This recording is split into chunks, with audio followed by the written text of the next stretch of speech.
Good afternoon, everyone, and welcome to our January 14th, 2025 Board of County Commissioners Land Use Meeting and Public Hearing. I'm going to ask you to all rise and join me in the Pledge of Allegiance, please. I pledge allegiance to the flag of the United States of America and to the republic for which it stands, one nation under God, indivisible, with liberty and justice for all. Thank you for that. Attorney Garcia, do we have certification of today's agenda? Yes, sir. The county attorney's office has reviewed all items on the agenda. The board has jurisdiction over these matters, and where appropriate, proper posting has been made. Thank you. And do any commissioners have disclosures for items on this agenda today? No, sir. Nor I. And I don't have any either.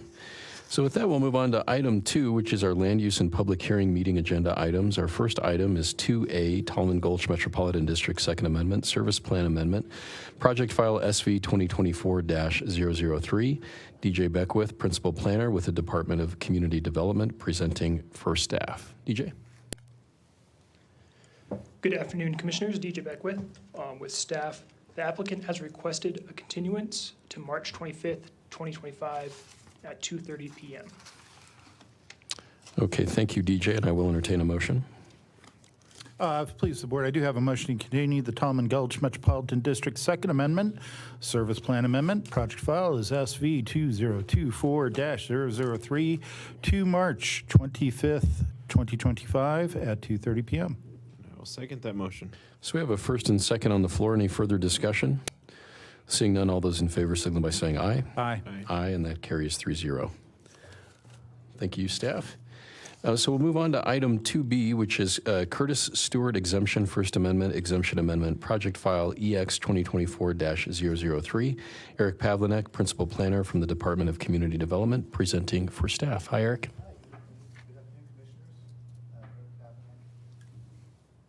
Planning Services. Before you is the Curtis Stewart Exemption First Amendment. The product number is EX 2024-003.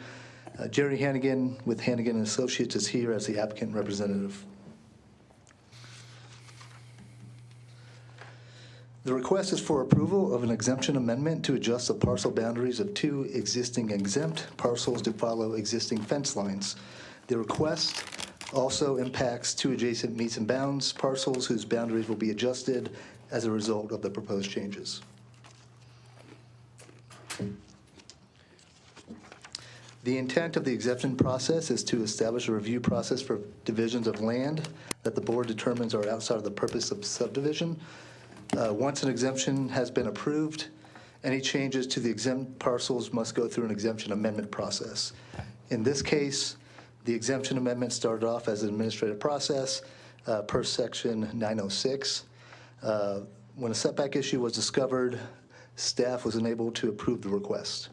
The applicant is therefore bringing the request forward to the board for consideration.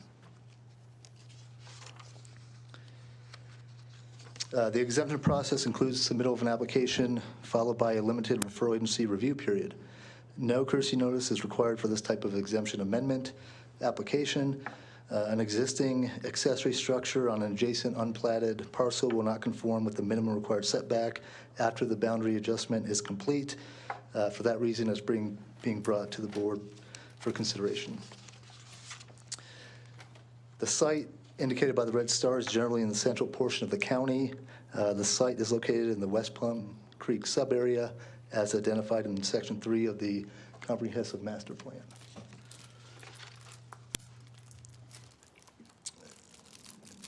The 2 exempt parcels are outlined in red. Both parcels are zoned Agriculture 1, or A1. This is an aerial view of the parcels. The 2 exempt parcels proposed for amendment are in blue. The adjacent meets and bounds parcels that will also be involved in the boundary swap are shown in red.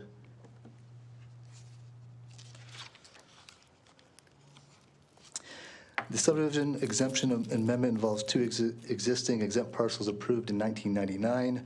The applicant's current request is to adjust the parcel lines between parcels 1 and 3 to follow existing historic fence lines. If the boundaries are amended as proposed, an existing barn on the adjacent meets and bounds property to the south will not meet the required 50-foot building setback for accessory structures. According to the applicant surveyor, the closest portion of the barn is 45.6 feet from the proposed northern parcel line. The exemption exhibit shows the proposed boundaries of the two exempt parcels, which are parcels 1A and 3A. The location of the barn on the adjacent parcel to the south is outlined in red.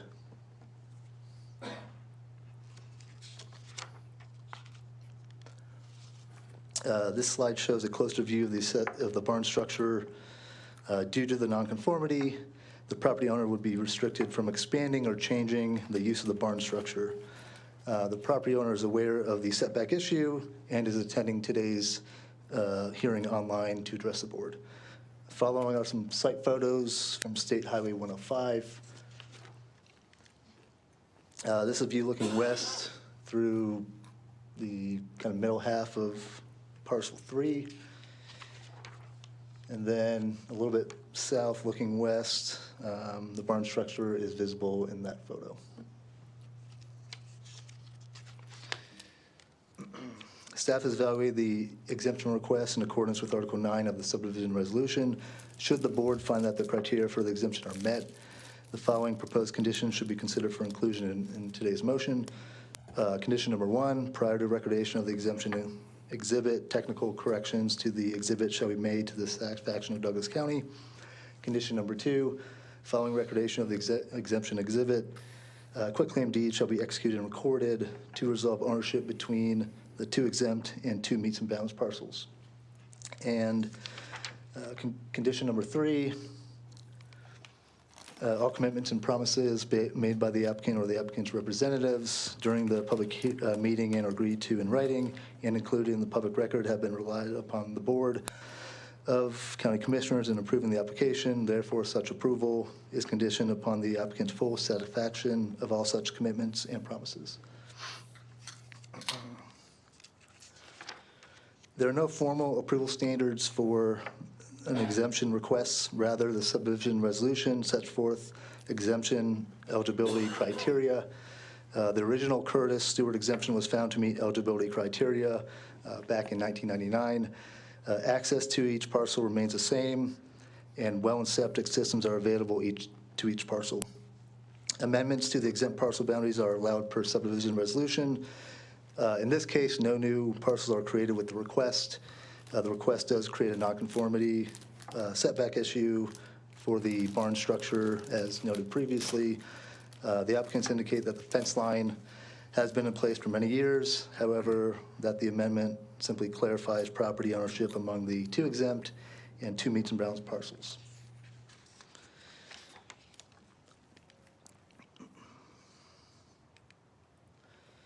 Section 904.04 of the subdivision resolution sets forth the parameters for the board's action on exemption requests, which is noted on this slide.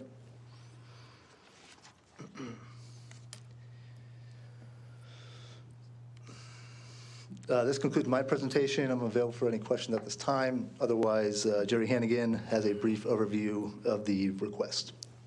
Thank you, Eric, for that presentation. Any questions for staff? I do, yes. Commissioner Till. So Eric, going through the packet, where are the neighboring, where are the neighbors on this move? I mean, I'm not seeing any letters of support or opposition to this request. So I guess, are we aware where the neighbors are? Are they okay with this, or are they subject to, equally subject to it as the owner with the land with the barn? Yeah, so no courtesy notice goes out for an exemption application. The property owners of the meets and bounds parcels are here this afternoon. They are aware of the setback issue. Emily Rath owns the property to the south where the barn structure is located. She is available online, but all four properties are, at least these four, so the two exempt parcels and then the meets and bounds that are part of the request, they're aware of the application and the setback issue. And opposed, in favor? Yeah, they're all in favor. I haven't Okay. heard it otherwise, but they are all here and can provide testimony on that.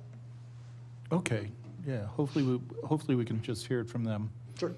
Okay, that's really my question. Okay, thank you, Commissioner Teal. Any questions, Commissioner Manwickle? Okay, I'm going to reserve my questions following the applicant's presentation. Would the applicant like to make a presentation, or is the applicant just available for questions today? They're going to do a brief overview. I have a couple slides with their Okay. exhibit and a separate exhibit. Okay, great. If we can welcome you up, if you want to just state your name and where you're from.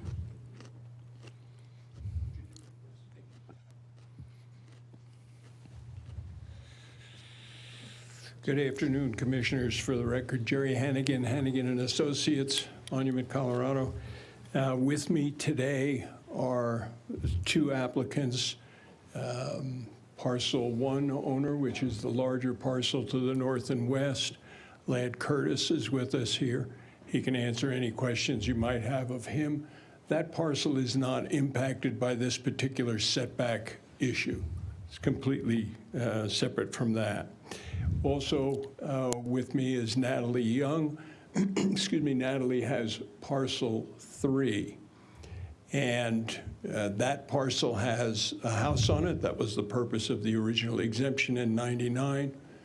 And then the adjoining parcel to the south, the larger parcel that you see on the exemption exhibit here, is owned by Emily Rath. Emily is with us online. And so you can visit with all of them. Just a little bit of history, if I might. This project actually started back a little bit ago with Natalie's mother.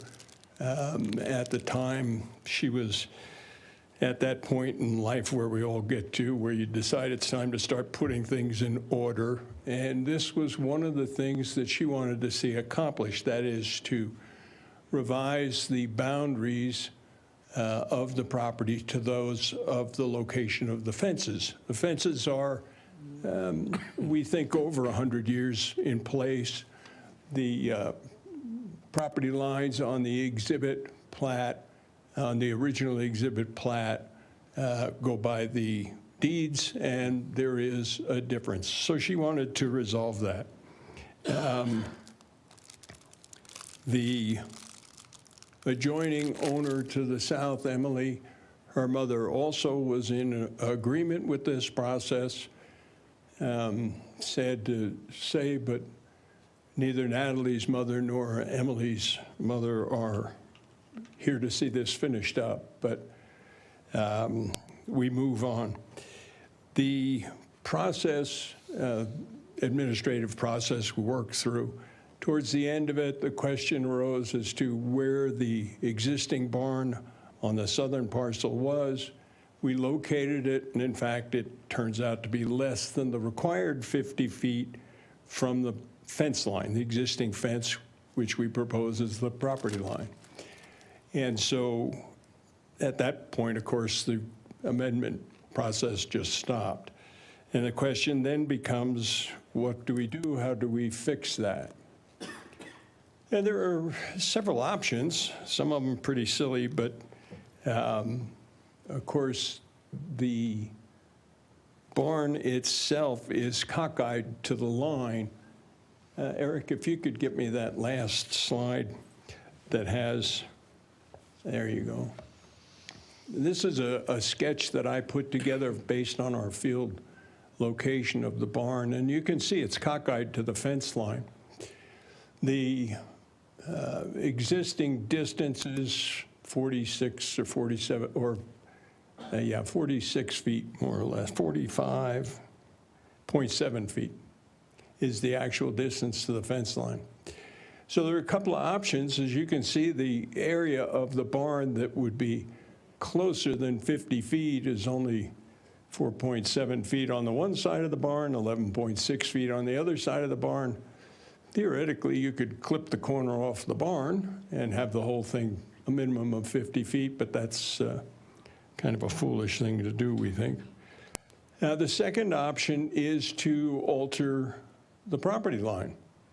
And this red line or little red polygon that you see up there above the fence is about the best solution I would come up with for moving that line to where it would be at a minimum 50 feet everywhere. There are a number of things that are wrong with this idea as well. Obviously, every single description we have prepared for each of these parcels, every single drawing, those all have to change. All of that has to be run by various attorneys for their approvals. We think there's a better solution. This would work, but of course, it doesn't comply with what the original intent was, and that was to get the property lines to where they've been agreed to for generations. So about the last possible solution to the problem would be to simply abandon the amendment process at this point and go to the courts with a request for adjudication for a adverse possession. Neither of the two adjoining owners are in conflict as to where the line should be, that is the fence line. And so if we were to go to the courts and request an adverse possession solution, and I'm not an attorney, so I'm talking to you as a land surveyor, a land planner, I would tell you the odds are that there wouldn't be a problem in gaining that solution. Enormous cost, enormous time, a bit of a hassle. And so we don't see that as the ideal solution either. And then finally, the other problem with it is it excludes the county completely. You'd have nothing to say. It's a court action. So we're not crazy about that either. We think in this situation that the best solution would be if we can proceed forward in this fashion, and I would suggest provide a note on the face of the plat such that anybody that sees the plat in the future would know. That note would reference a document to be recorded in the real estate records, signed by the owner of the property to the south. That would be Emily, and obviously you'll want to visit with her about this, but basically that document, call it an affidavit, call it an agreement, whatever, would first of all recognize that the setback is non-conforming to the fence, and secondly, to agree not to do anything that would make the nonconformity any larger without coming back to the county in whatever fashion the county might think appropriate. And finally, to agree to covenant that as carrying on with the land. That is, on the odd chance that the property transferred to someone else, they too would be required to do the same thing. That would allow us to continue forward with the amendment as we believe it should be. So that's basically what I have. If you have any questions I can help with, I'm glad to. As I said, Natalie is here, owner of Parcel 3 on the north side of this particular situation. You can visit with her. And Emily, who adjoins to the south and is affected by this. Anything I can answer at the moment? Sir, thank you so much for your presentation. We appreciate the detail. Let me just ask first, are you okay with the 3 conditions as presented as the applicant? Yeah, I think so, yes. The original conditions? Yes. If we want to just show those for the applicant. Right, technical corrections, I think we've already accomplished that, but okay. Quitclaim deeds, and we've got that, okay. And, yep, I'm okay. Great, thank you so much. I'll open it up to the board for any questions of the applicant. Yes, Commissioner Van Winkle. Thank you, Mr. Chair. And the barn in question, how old is that structure? The barn, well, the records, assessor's records, I think, indicate 83. Is that? That is correct, yeah. Eric Pavlik for staff. The assessor's records indicate the barn was completed 83. Emily believes that was done in the late 60s, but I think the records we have is 83. So, 40 years, anyway. yeah, at least 40 years. And then the fence line you said is 100 or more years? We think the fences, well, they're generational. They've been in the same place. And, you know, whether or not the fences could have been, the issue of the fences could have been resolved in 1999, who knows? It wasn't necessary at the time. Nobody did anything with it. They have been there longer than that. Okay. And I'm sure both Emily and Natalie could testify to that for you. Okay. Great, thank you. Any other questions from the board? I think, I'm not sure I have questions for the applicant, but just with the two landowners, if they're available, I would like to hear them. Sure. In their own words, express their support for the exemption, and then definitely want to hear from the southern landowner with the barn in terms of, you know, I'm okay with the setback exemption being applied, but then just want to hear from that owner that Absolutely. they understand the terms of what that's going to mean for any expansion of that barn. Okay. Thank you very much. So with that, I'll open it up for citizen comment. If there's any citizen comment in the room, if you want to come up and state where you're from and your name, we'd appreciate it.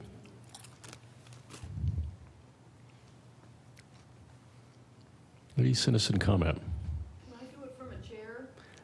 Absolutely. And if staff, if we can, talk real loud. can we get this individual a microphone, please?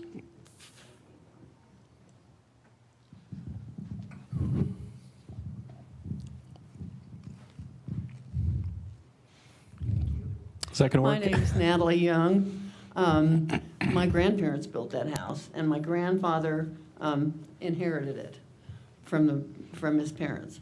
And I can tell you that that fence has been there much longer than 40 years, in my recollection. And I didn't recollect the first couple of lives, but I'm well older than 40. And our ancestors would be happy to let this be like it is, grandfathered, in other words, sort of. And you'll hear from Emily. We've had an association with her and her family, and I think she will tell you that she is on board also. And I really thank you for your time. We would like to get this done. Thank you. And my mother was way on board for this, so. Well, thank you so much for being with us. Thank you for that testimony. I'm happy to be here. Is there any other citizen comment in the room with regard to this item? Okay, I'm going to open it up for citizen comment online. Troy, is there any citizen comment online?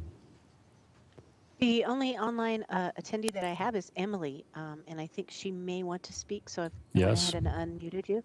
Emily, go ahead. Hi everybody, and thank you for having me. And the only comment I have is that I agree with. And ma'am, if you, Mr. I hate to interrupt you, but if you could just state your full name and where you're from, we would appreciate it for the record. Oh, sure, Ken. Emily Hankerson Rath. I'm from Minnesota currently, but still from Colorado. Was born there, and I am in favor of what Mr. Hannigan's proposal for the best solution is to make the boundaries where the fence line historically has been. And I am aware of the setback issue, the setback nonconformity that would result. And I understand that expansion or renovations may be limited, and I don't see that it would be even possible to expand it in the direction toward the fence, but that's what I understand. So Wonderful. Well, thank you so much for sharing your comments with us, ma'am. We appreciate you joining us today. I have no other online comments, sir. Okay, thank you, Troy. So with that, I'll close citizen comment and bring it back to the board for any further discussion and or a motion.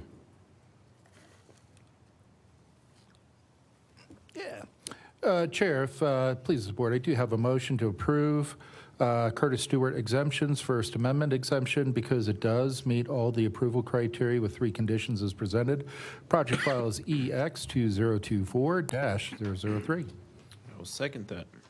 So we have a first and second on the floor. Any further discussion? I think my comments would just be, I mean, we have the assent of both the owners. We could be bureaucratic about this and demand that they adjust the property line in order to preserve the setback on the barn. We could be bureaucratic and demand the barn get knocked down in order to conform and moved. Considering we've got both the landowners working on this, why would we impose that upon our residents and owners of the land? So I speak in favor of the motion. Thank you, Commissioner Teal. Commissioner Benwinkle, anything? No, sir. Well, I would just echo those sentiments. You know, as a commercial real estate attorney by trade and certainly, you know, serving here going into 7 years, government getting out of the way when it just makes sense to do so is sort of our hallmark. And I like that notion of limiting unnecessary bureaucracy, particularly when we have willing parties on all sides. And I think we heard from all of you. So I just want to say thank you for spending your time with us on an afternoon. I know it's not always easy to get to these hearings, but thank you for being here and presenting. I will be in support. Any further discussion? Okay, seeing none, all those in favor signal by saying aye. Aye. Aye. And that carries 3-0. Congratulations. With that, we'll move on to our final item under item 2C, which is retreat at Perry Park, filing 1 minor development, project file SB 2023-034. Brett Thomas, Chief Planner from the Department of Community Development, presenting for staff. Hi, Brett. Good afternoon, Commissioners. Brett Thomas, representing Planning Services. Project before you is retreat at Perry Park, filing 1. Project number SB 2023-034. Stratus Companies is the applicant representative for the project. The request is for approval of a minor development final plat on 10.34 acres, consisting of 24 fee simple residential lots for attached duplex residences. 1 tract for access, drainage, and utilities is also established. A site improvement plan was approved in 2006 for 48 duplex units. 24 of those duplex units have been built to date. This request proposes to convert the remaining undeveloped duplex units for the project area from condominium to fee simple lot ownership to avoid legal issues encountered with condominium projects. The intent of the minor development process is to provide a streamlined review process for non-residential and multifamily subdivisions. The minor development process begins with submittal of an application. Following a review period by referral agencies and the public, there are public hearings before the Planning Commission and Board of County Commissioners. The Retreat and Perry Park Homeowners Association provided correspondence early in the application that was primarily focused on maintenance agreements, governance, and aesthetic cohesion. The applicant held several meetings with the HOA to address its concerns. The Planning Commission heard the proposal at a public hearing on December 16th, 2024. No members of the public spoke in response to the application. The Planning Commission asked questions about the status of the existing condo association and new homeowners association. The applicant and a representative from the existing condo association verified that the necessary agreements had been worked out. There was additional discussion on mitigation of soil conditions on site. The Planning Commission recommended approval of the request 6-0 with 3 conditions recommended by staff. The site, indicated by the red star, is located in the southwest part of the county in the area of Perry Park. Property is located in the West Plum Creek subarea as designated in the 2040 Comprehensive Master Plan. Policy 3-3F3 states that parcels adjacent to the Perry Park development that are zoned for densities higher than 1 dwelling unit per 35 acres may proceed through the subdivision review process, as is the case for this parcel. A thorough discussion of the applicable goals, policies, and objectives of the 2040 CMP are discussed in detail in the staff analysis section of the staff report. The site, outlined here in red, It's located northeast of Perry Park within the multifamily zone district, which is shaded in green. The site is east of the intersection of Echo Valley Road and Echo Drive. This slide is an aerial map of the existing project area, which is outlined in red. The smaller red squares within the project area are the previously developed duplex units that are not a part of the subdivision application. To the north of the project area are multifamily residences and one single-family residence. To the south and east of the project area is agricultural land. West of the project area is an undeveloped parcel that is zoned to state residential. The property was zoned multifamily in 1973 and has never been subdivided. A site improvement plan was approved in January 2006 for 48 duplex units. Subsequent revisions and modifications to the site improvement plan were processed in 2008, 2010, 2015, 2017, and 2018 as different developers attempted to build out the remainder of the development. To date, 24 duplex units have been constructed. No formal plat was required for the existing duplex units. Rather, residences and associated HOA improvements were included in recorded condominium maps. A revision to the approved SIP is being processed concurrent with this minor development plat. This site improvement plan revision is intended to capture changes to the building elevations, colors, and materials. The size and location of the remaining units will be consistent with those previously constructed. This slide shows the 24 lots proposed on the remaining 10.3 acre property. Plat also establishes one tract for access, utilities, drainage, landscaping, and open space purposes to be owned and maintained by the Retreat and Perry Park Homeowners Association. These are the approval standards applicable to a minor development final plat, which are discussed in detail in the staff report. Should the board find that the approval standards for the minor development final plat are met, the following proposed conditions should be considered for inclusion in this motion. Condition number 1, prior to recordation of the minor development final plat, technical corrections to the plat exhibit shall be made to the satisfaction of Douglas County. Condition number 2, Colorado Parks and Wildlife literature shall be made available to prospective homeowners concerning the possible presence of wildlife and shall be available at all times. Condition number 3, during construction activity within the development, the applicant, its successors, and assigns shall take all reasonable care to watch for historic resources, paleontological resources, and other cultural history resources, and shall immediately notify Douglas County in the event of such discovery. And condition number 4, all commitments and promises made by the applicant or the applicant's representative during the public hearing and or agreed to in writing and included in the public record have been relied upon by the Board of County Commissioners in approving the application. Therefore, such approval is conditioned upon the applicant's full satisfaction of all such commitments and promises. Section 604A.08 of the subdivision resolution sets forth the parameters for the board's determination on minor development requests, as noted on this slide. This concludes staff's presentation. I'm available to take questions at this time. Otherwise, the owner and applicant representative are prepared to further discuss the request. Great, thank you, Brett. Any questions for staff? No questions. Okay, I don't have any either. If the applicant would like to introduce himself, state where you're from, happy to hear from you. Excuse me, my name is Roger Hollard. I'm with Land Perspectives LLC. I'm a representative of Stratus Perry Park LLC. My address is 4663 South Fountain Circle, Littleton, Colorado 80127. Commissioners, thank you so much for this opportunity to present this before you. This has been an interesting subdivision since its creation. It was done as a condominium that the developer at that time was unable to complete for unknown reasons.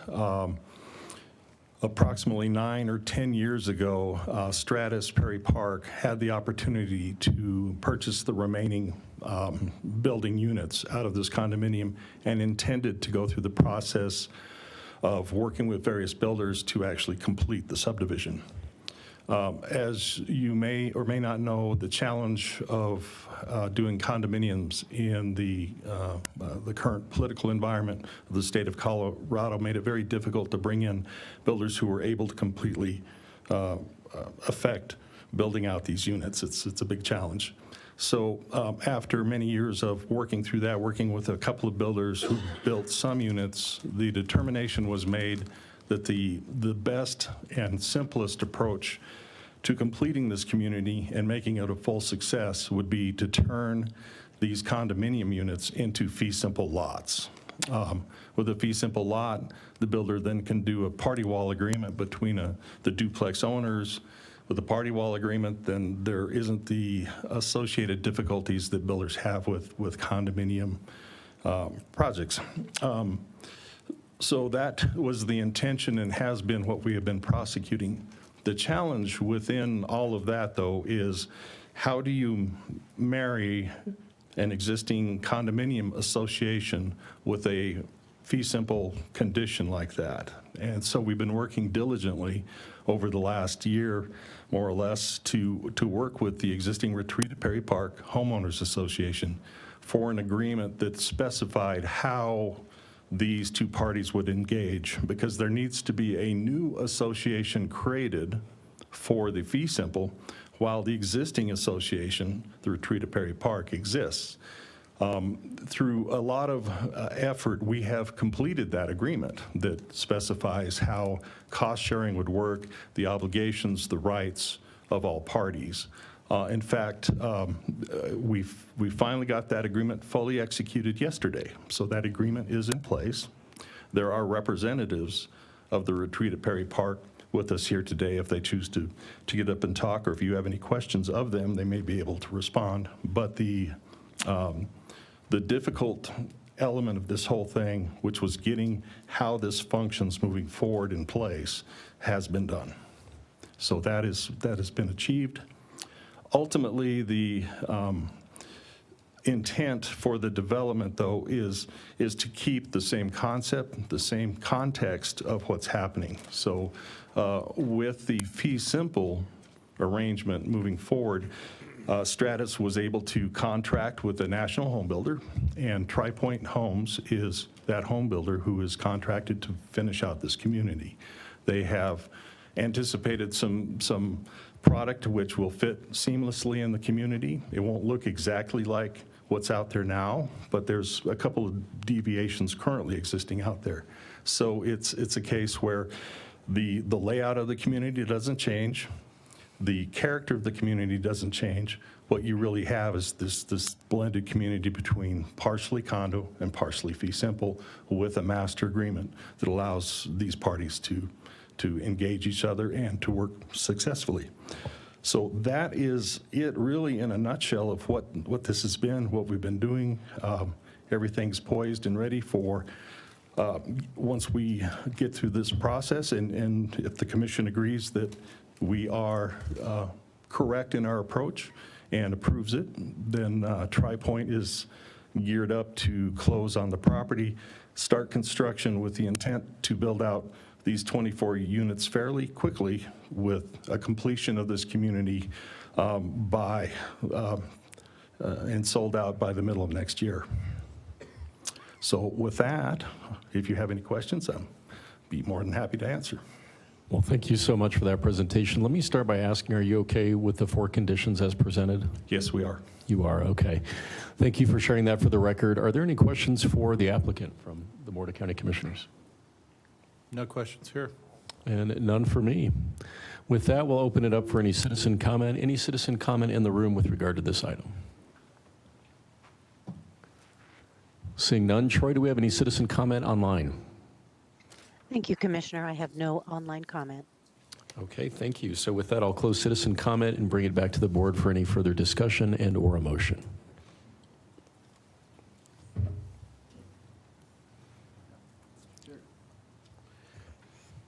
Well, with that, Mr. Chair, I will move to approve the retreat at Perry Park Filing 1 minor development because it does meet all of the approval criteria with 4 conditions as presented. Project file SB 2023-046. Second, and we wish to briefly speak in favor of the motion. Please. This is like a no-brainer, and in my opinion, the only reason we're seeing this, guys, is because of the state of construction defects laws here in the state. Pardon me. You know, if we had decent construction defect laws that would allow condos to be built in an affordable manner, in a manner not, burdened by the legal insurance requirements that are out there that really make any kind of condo construction, a license to commit highway robbery. Pardon me, Chair, I realize your profession is in the legal profession, but I think even you and I, we've discussed the fact that it's just open season on condos for a lot of trial attorneys. So if those burdensome regulations at our state level didn't exist, we wouldn't even be having this conversation right now. The applicant would have free reign to get out there and to build in accordance to the way it was planned. Quite frankly, in 1973, and I'm pretty sure I'm the only member of the board who was alive in 1973. So I think this is perfectly in keeping with the neighborhood character that is Perry Park neighborhood. Personally, I've always looked at these, maybe not this specific property, but the neighborhood that is up on the bluff there with the condominiums. They're gorgeous. I've seen nothing from the applicant here that gives us any reason to pause and question that the same housing product is going to be there. So I speak in favor of the motion. Well, thank you, Commissioner Teal. I agree 100%. And from a real estate standpoint, I was never a trial attorney, even though I cut my teeth in litigation, but spent 20 years working on construction defects, SIDARA, and just, looking at those building blocks of wealth around condominiums. Because again, when we talk about workforce housing, being able to purchase a home is that starting point for many families. So I couldn't agree more. I think it is a mess at the state level, and that is the reason that you have to go through the headache of trying to figure all this out. So as a county, we're not going to stand in your way. I think I'm interested in supporting the motion on the floor and trying to help you move this along. So I do speak in favor of the motion as well. Any additional comment? Seeing none, all those in favor signal by saying aye. Aye. Aye, and that carries 3-0. Congratulations. Thank you. So the next land use meeting, public hearing, will be held on Tuesday, January 28th, 2025 at 2:30 p.m. We are adjourned.